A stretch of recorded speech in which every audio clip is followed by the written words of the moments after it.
Le livre du ciel, tome 17, 6 octobre 1924. Les battements de cœur de la volonté divine président à ceux de l'âme et à ceux des autres créatures. Je m'immergeais totalement dans la sainte volonté divine.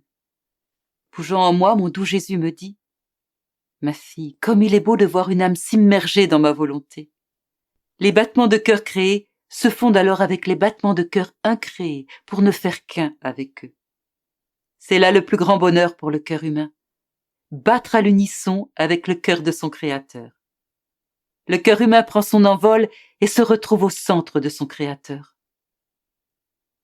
Je répliquai à Jésus : « Dis-moi, mon amour, combien de fois ta volonté fait-elle cette tournée dans toutes les créatures ? » Il me répondit : « Ma fille, à chaque battement de cœur de la créature, ma volonté fait sa tournée complète dans toute la création. Tout comme les battements de cœur de la créature sont continuels, au point que si le cœur cesse de battre, la vie cesse. Ainsi, pour donner la vie divine à la créature, ma volonté circule continuellement et palpite dans chaque cœur. Ma volonté est dans la créature en tant que palpitation première. Celle de la créature vient en second. Si le cœur de la créature bat, c'est en vertu des palpitations de ma volonté. Plus encore, ma volonté forme dans la créature deux battements de cœur, un pour la vie de son corps et l'autre pour la vie de son âme.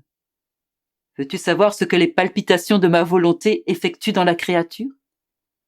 Si elle pense, ma volonté circule dans les veines de son âme et lui donne des pensées divines afin qu'elle mette de côté les pensées humaines au profit des pensées de ma volonté. Si elle parle, agit, marche ou aime, ma volonté veut sa place dans ses paroles, ses pas et son amour. L'amour et la jalousie de ma volonté envers la créature sont telles que si elle veut penser, ma volonté se fait penser pour elle. Si elle veut regarder, ma volonté se fait regard pour elle. Si elle veut parler, ma volonté se fait parole pour elle. Si elle veut travailler, ma volonté se fait travail pour elle. Si elle veut marcher, ma volonté se fait pas pour elle, et si elle veut aimer, ma volonté se fait feu pour elle. Bref, ma volonté circule dans chaque acte de la créature pour occuper la première place, celle qui lui revient. Mais à ma très grande douleur, la créature refuse à ma volonté la place d'honneur. Elle donne cette place à sa volonté humaine.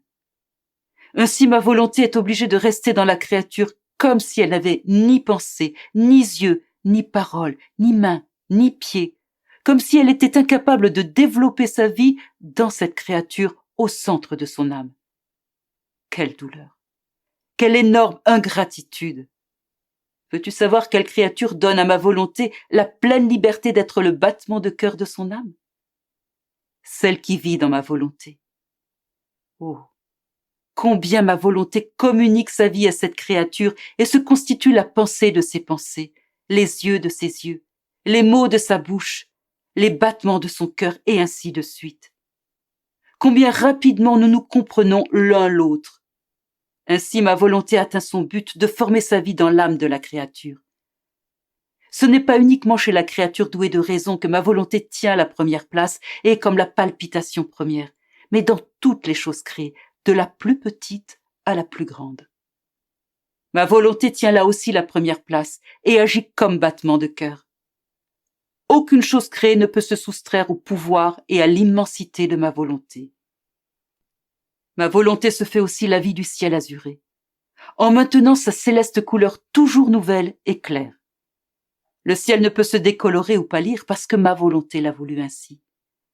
Comme elle a établi qu'il doit en être ainsi, cela ne change pas. Ma volonté est aussi la vie de la lumière et de la chaleur du soleil. Par ses palpitations de vie, elle maintient sa lumière et sa chaleur toujours constantes. Elle le garde stable, sans qu'il puisse augmenter ou diminuer les bienfaits qu'il donne à toute la terre. Ma volonté est la vie de la mer. Elle préside au murmure de ses eaux, aux élans de ses poissons et au grondement de ses vagues. Elle manifeste sa puissance sur les choses créées avec tant de majesté et d'absolue autorité que la mer ne peut que murmurer et les poissons ne peuvent que nager. Je peux dire que c'est ma volonté qui murmure dans la mer, qui prend ses élans dans les poissons qui se fait entendre dans le grondement des vagues. La vie de ma volonté se trouve là et accomplit tout selon son bon plaisir. Ma volonté est palpitation de vie pour les oiseaux qui chantent, les poussins qui pépient, les agneaux qui bêlent, les tourterelles qui roucoulent, les plantes qui poussent et l'air que tous respirent. Bref, la vie de ma volonté se trouve en tout. Par sa puissance, elle fait ce qu'elle veut. Elle maintient l'harmonie dans toutes les choses créées. Elle forme en elle les effets, les couleurs et les fonctions qui leur conviennent. Et sais-tu pourquoi elle fait cela?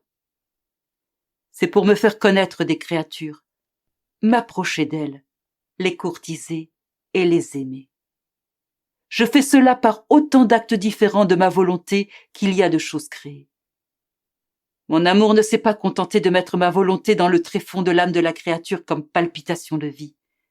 Il a voulu que cette palpitation se retrouve dans toutes les choses créées, de telle sorte que même de l'extérieur, ma volonté ne quitte jamais la créature, que celle-ci soit préservée et croisse dans la sainteté de ma volonté, et que toutes les choses créées soient pour elle une incitation, un exemple, une voie et une invitation continuelle afin qu'elle court toujours dans l'accomplissement de ma volonté, l'unique fin pour laquelle elle a été créée.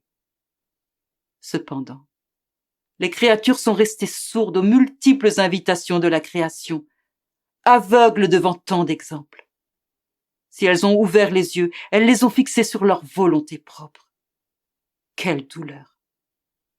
Par conséquent, si tu ne veux pas augmenter mon chagrin et dévier de l'objectif pour lequel tu as été créé, ne cherche jamais à quitter ma volonté.